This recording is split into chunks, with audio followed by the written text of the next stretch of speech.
Huquqingizni bilasizmi? Sahifasi bilan davom ettiramiz. Studiyamiz mehmoni borlar. Uychi tumani davlat xizmatlari markazi katta mutaxassisi Javohir Ahmadjonov taklif etilganlar. Javohirbek, assalomu alaykum. Xush ko'rdik sizni studiyada. Studiyamizda xush ko'rdik. Demak, vaqtni yutish maqsadida sizga savollar tayyorlab qo'yganmiz va mana shu savollarni siz uchun taqdim etsak. O'zbekiston Respublikasi Prezidentining 2025-yil 8-dekabrdagi 157-son farmonida vakolat.uz platformasi haqida gap borgan edi. Aynan hozir shu bo'yicha yangiliklar bormi? Albatta yangiliklar bor. Shu platforma allaqachon ishga tushib ulgurgan. Platforma tadbirkorlik subyektlarini davlat ro'yxatidan o'tkazish onlayn platformasi New Birdarchi saytida ishlab turibdi. Xohlovchilar albatta kirib foydalanib ko'rishlari mumkin. Ushbu platforma Prezidentimizni 2025-yil 8-sentyabrdagi 157-sonli farmonlarida 2026-yil 1-yanvardan boshlab ishga tushishi ko'zda tutilgan. Platformada davlat xizmatlaridan foydalanishda, davlat xizmatlarining natijalarini olishda boshqa shaxslarga ishonchnoma rasmiylashtirish to'g'risida gap ketadi.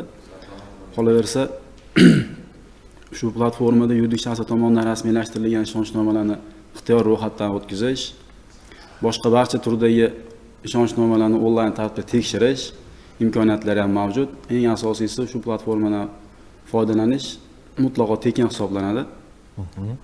Platforma orqali rasmiylashtirilgan barcha ishonchnomalar respublikamizdagi barcha davlat organlari va tashkiliy huquq shaklidan qat'iy nazar barcha tashkilot orqali majburiy tan olinadi.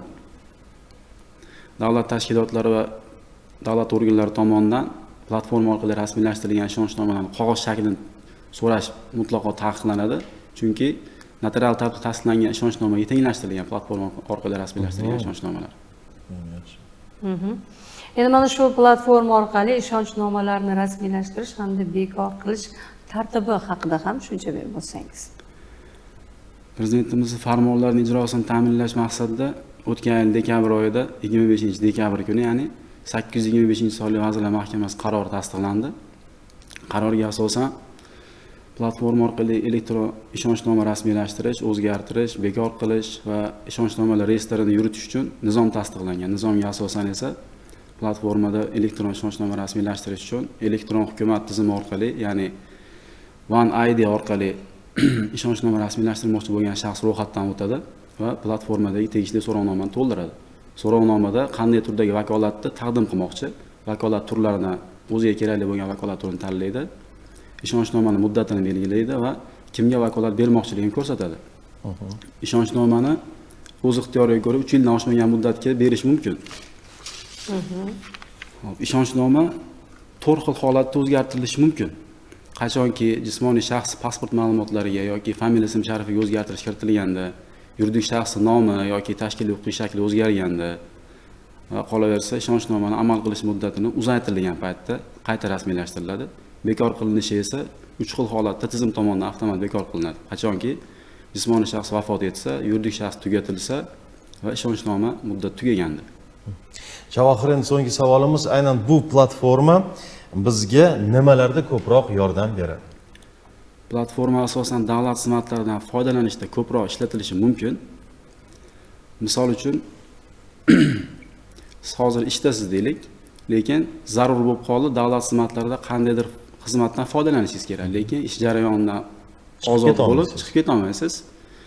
Shunda platformaga kirib, o'zingiz xohlagan insonni, ya'ni do'stingizdir yoki uyda akangizdir, pasport dandasini ma'lumotlarini kiritgan holda, tegishli vakolatni tanlagan holda muddatini ko'rsatib, Face ID orqali so'rovnomani tasdiqlab, so'rovnomani yakunlaysiz. Face ID orqali tasdiqlangandan keyin siz ishonch bildiruvchi shaxsiy kabinetida siz to'ldirgan so'rovnoma ko'rinadi.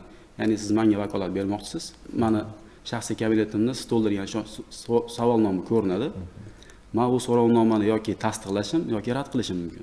Qachonki men tasdiqlasam, siz orqali menga vakolat o'tadi. Sizning nomingizdan bemalol men borib davlat xizmatlarida ish o'tirishim mumkin.